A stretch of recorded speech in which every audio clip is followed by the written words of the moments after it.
है गाइस, स्वागत है आपका हमारे टाइम्स ऑफ नॉलेज चैनल में। और आज हम इस वीडियो में सिलेक्टेड क्वेश्चंस लाए हैं इकोनॉमिक ऑफ इंडिया पर और एक इकोनॉमिक सब्जेक्ट पर। ठीक है, और अराउंड 50 क्वेश्चंस रहेंगे और ये पार्ट 2 है। पार्ट 1 आप वीडियो सेक्शन में जाके देख लीजिए या फिर हम डिस्क्रिप्शन में लिंक प्रोवाइड कर देंगे, उसमें भी अराउंड 35 टू 40 क्वेश्चंस थे। तो ये पार्ट 2 है इकोनॉमी से रिलेटेड एंड 50 क्वेश्चन है इसमें, तो आप पढ़िए और रिविजन करिए। एंड बहुत इंपॉर्टेंट क्वेश्चन हैं ये एग्जाम पॉइंट ऑफ व्यू से, तो आप ध्यान से पढ़िएगा और नोट्स बना लीजिएगा और रिवाइज कर लीजिएगा। तो हम पहला क्वेश्चन से स्टार्ट करते हैं। पहला क्वेश्चन है national sample survey of survey organisation NSSO कब स्टेब्लिश हुआ था? तो ये हुआ था स्टेब्लिश 1950 में। ठीक है, तो ये NSSO सैंपल सर्वे मतलब सर्वे ऑफ इंडिया के एक ऑर्गेनाइजेशन है। तो नेशनल सैंपल सर्वे करते हैं और इकोनॉमी के अंदर आते हैं। और एक और ऑर्गेनाइजेशन है CSO, सेंट्रल स्टैटिस्टिकल ऑर्गेनाइजेशंस। तो वो करते हैं हमारे क्या बोलते हैं नेशनल इनकम डिसाइड। ठीक है, तो वो CSO करते हैं और ये NSSO है।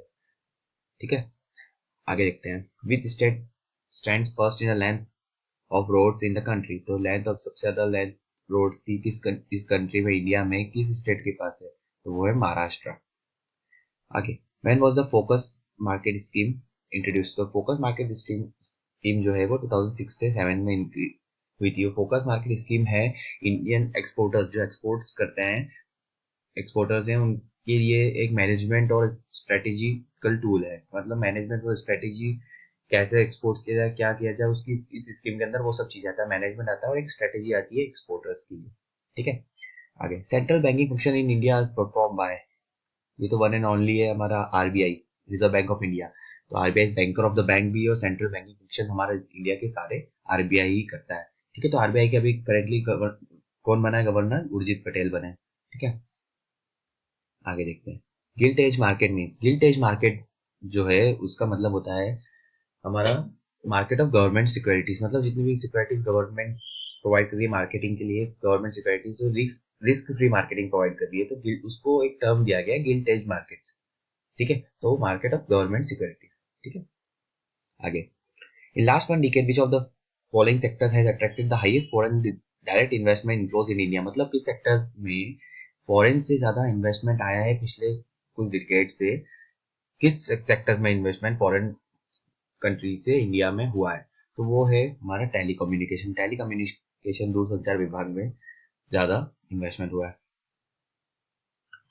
आगे, devaluation of currency. Devaluation currency का डिवैल्यूएशन होता है reduction in the value of currency base of major internationally trade currencies. ठीक है, तो वो जो करेंसी है उसका वैल्यू में रिडक्शन होना उसको डिवैल्यूएशन कहते हैं। तो यहाँ नेम से मीनिंग समझ में आ रहा है।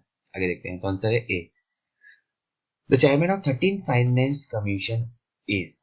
तो ये बहुत इंपॉर्टेंट है। जो 13 फाइनेंस कमीशन हुआ है जो उसके कौन चेयरमैन बने? चेयरमैन बने उनके विजय एल केलकर। ठीक है, तो विजय एल केलकर जो है वो 13 फाइनेंस कमीशन के चेयरमैन है। और इसके पहले जो 12th फाइनेंस कमीशन था उसके चेयरमैन थे हमारे सी रंगराजन। तो ठीक है, तो ध्यान रखना 12th के सी रंगराजन है और 13 के विजय एल केलकर है। ठीक है, आगे, decimal coinage was introduced in India in the year? तो डेसिमल कॉइनेज जो है वो इंडिया में किस ईयर में इंट्रोड्यूस हुआ था? वो हुआ था हमारा 1957 में।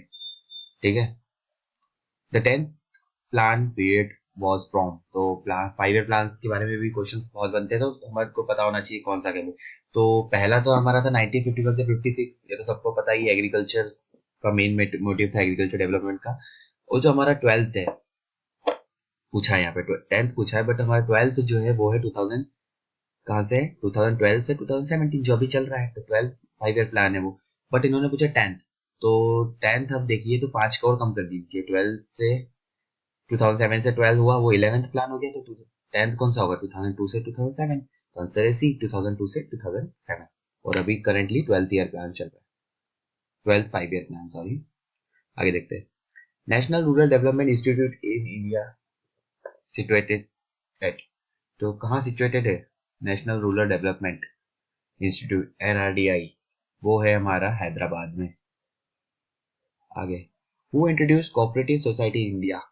तो देख लें कौन सा हमारे गवर्नर ये वायसरॉय थे जिन्होंने कोऑपरेटिव सोसाइटी इंट्रोड्यूस की थी इंडिया में, वो थे लॉर्ड कर्जन। Lord Curzon.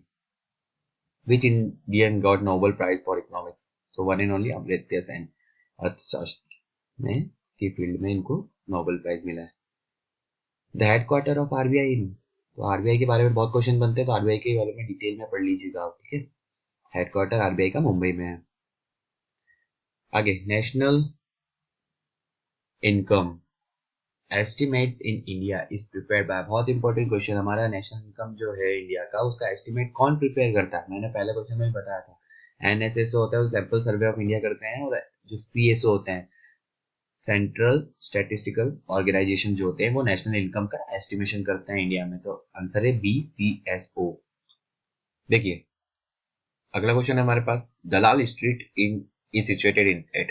तो जो दलाल स्ट्रीट है, बहुत फेमस स्ट्रीट है, वो हमारी सिचुएटेड है मुंबई में। तो दलाल स्ट्रीट इसलिए नाम पड़ा कि यहाँ पे जितने भी फाइनेंशियल और मैनेजमेंट इंस्टीट्यूशंस हैं, जस्ट लाइक सबसे मेजर तो है बीएसई, बॉम्बे स्टॉक एक्सचेंज।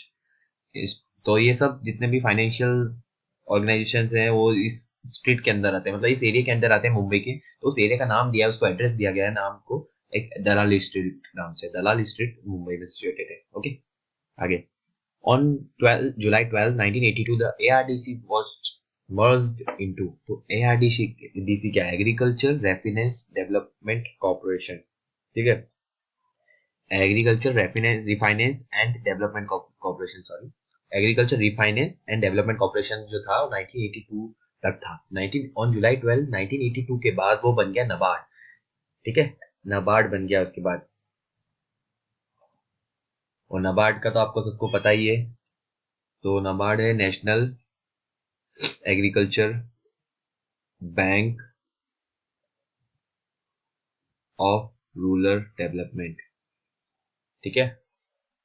तो क्या होगा? NABARD, national bank for agriculture and rural development, ठीक है। तो वो नबार्ड हो गया। तो 1982 के बाद नबार्ड बना, उसके पहले वो एआरडीसी था, agriculture refinance and development corporation.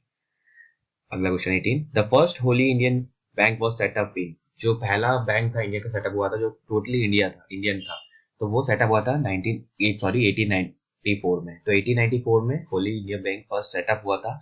और एक आपको बता दें, वो बैंक था पंजाब नेशनल बैंक, ठीक है, पीएनबी, पंजाब नेशनल बैंक था वो, ठीक है। और उसके अलावा जो एक और इम्पोर्टेंट बता दें आपको कि एसबीआई जो था वो सेटअप हुआ था 1921 में, है ना। तो उसका नाम जब था इंपीरियल बैंक ऑफ इंडिया, ठीक है। और 1955 के बाद वो एसबीआई बना था।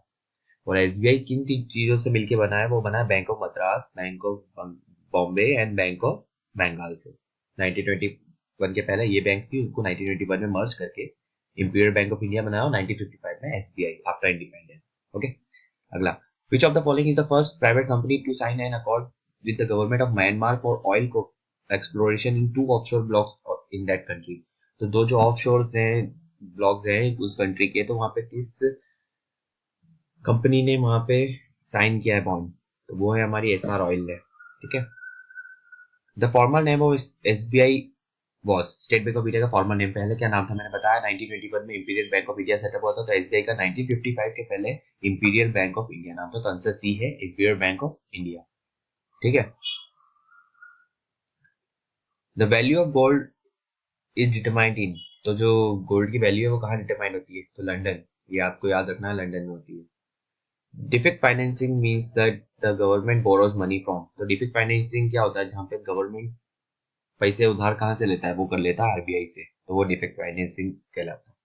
आगे, the board of industrial and financial reconstruction BIFR came into existence. तो जो बीआईएफआर था वो 1987 के बाद एक्सिस्टेंस में आया था, ठीक है। The currency notes are printed in. तो करेंसी नोट्स कहाँ प्रिंटेड होते हैं? नासिक में। Notes on which denomination has the portrait of Mahatma Gandhi printed on them, ठीक है।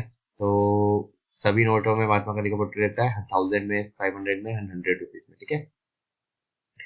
The bank are required to maintain a certain ratio between their cash in hand and total assets.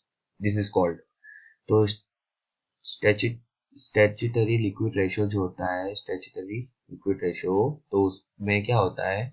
उसमें ratio में जो cash in hand होता है और total assets होते हैं बैंक के, वो उसका रेशियो होता है, एसएलआर। आगे reserve bank of India was nationalised in the year. Important question है, आरबीआई के बहुत क्वेश्चन आते हैं। तो रिजर्व बैंक ऑफ इंडिया वो नेशनलाइज हुआ था हमारा 1949 में, ठीक है। तो पहले 14 नेशनलाइज 41st नेशनलाइजेशन जो हुआ था उसमें 14 बैंक नेशनलाइज हुए थे, और बाद में जो सेकंड हुआ था 1969 में उसमें 6 और हो गए थे, ठीक है। आगे how many banks are nationalised in 1969। तो 1969 में जो हुए थे वो थे 14 बैंक्स। तो मैंने पहले थोड़ा गलत इन्फॉर्मेशन दे दी। तो 1969 में 14 बैंक्स नेशनलाइज हुए थे, और उसके बाद सेकंड नेशनलाइजेशन जो हुआ था उसमें 6 बैंक और जुड़ गए थे। In India the first bank of limited liability managed by Indians and founded in 1881 was। तो ओथ कमर्शियल बैंक था सबसे पहला हमारा, और सबसे पहला ही बैंक यही था जिसको first bank of limited liabilities manage by Indians, ठीक है।